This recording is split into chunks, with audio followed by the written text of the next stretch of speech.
आज देश के अंदर जो तस्वीर और तकदीर बदली है, यह मोदी जी ने के कारण बदली है। देश को दुनिया के अंदर सम्मान मिल रहा है। 140 करोड़ भारतीयों को आतंकवाद और नक्सलवाद से मुक्ति मिली है।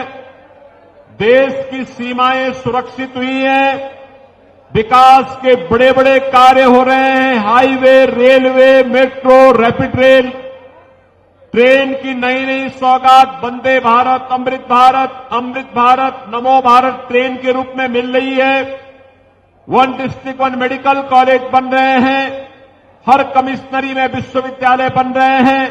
IIT, IIM, IIIT, NIT, AIIMS जैसे संस्थान खड़े हो रहे हैं और हर घर नल योजना के माध्यम से शुद्ध पेयजल भी उपलब्ध करवाने का कार्य हो रहा है।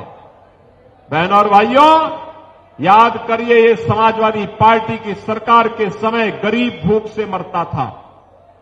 गरीब चिकित्सा सुविधा के भाव में दम तोड़ता था। किसान आत्महत्या करता था। नौजवान की नौकरी पे सेंध लगती थी। बेटी और व्यापारी सुरक्षित नहीं थी। लेकिन बहनों और भाइयों, मोदी जी ने मंदिर भी बनवाने का काम किया, रामलला को विराजमान करने का काम किया।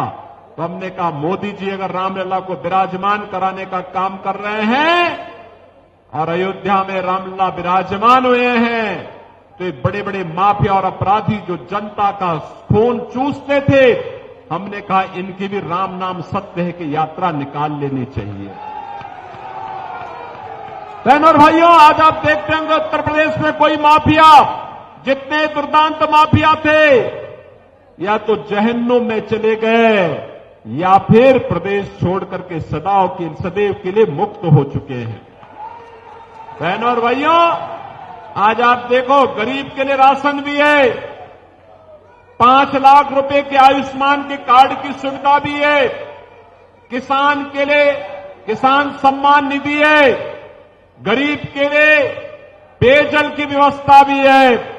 घर घर में शौचालय का निर्माण हो रहा है, तो घर घर में उज्ज्वला योजना का कनेक्शन भी है।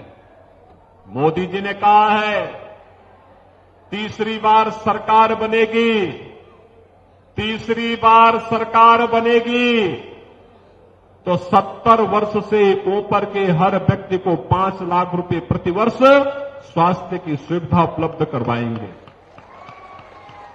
बहनों और भाइयों, मोदी जी ने कहा है कि तीसरी बार जब सरकार बनेगी, हर वह गरीब जिसके पास आवास नहीं होगा, एक एक आवास 5 वर्ष के अंदर सभी को उपलब्ध करवा देंगे।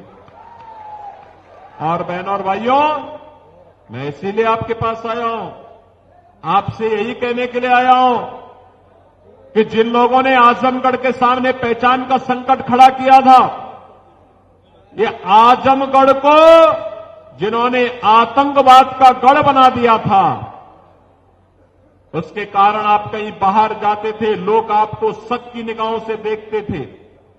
आपके सामने पहचान का संकट था। अरे वो तो निरुआ आ गया। आज आप जाते हैं, लोग सम्मान की निगाहों से देखते हैं। कहा, अच्छा, आजमगढ़ से, जहां से निरुआ सांसद है। और बहनों और भाइयों, ये भोजपुरी के बहुत अच्छे कलाकार हैं, गाते भी हैं, एक्टिंग भी करते हैं। और इनके कहने पर अब हम लोगों ने आजमगढ़ में संगीत महाविद्यालय का निर्माण के लिए भी पैसा उपलब्ध करवा दिया है।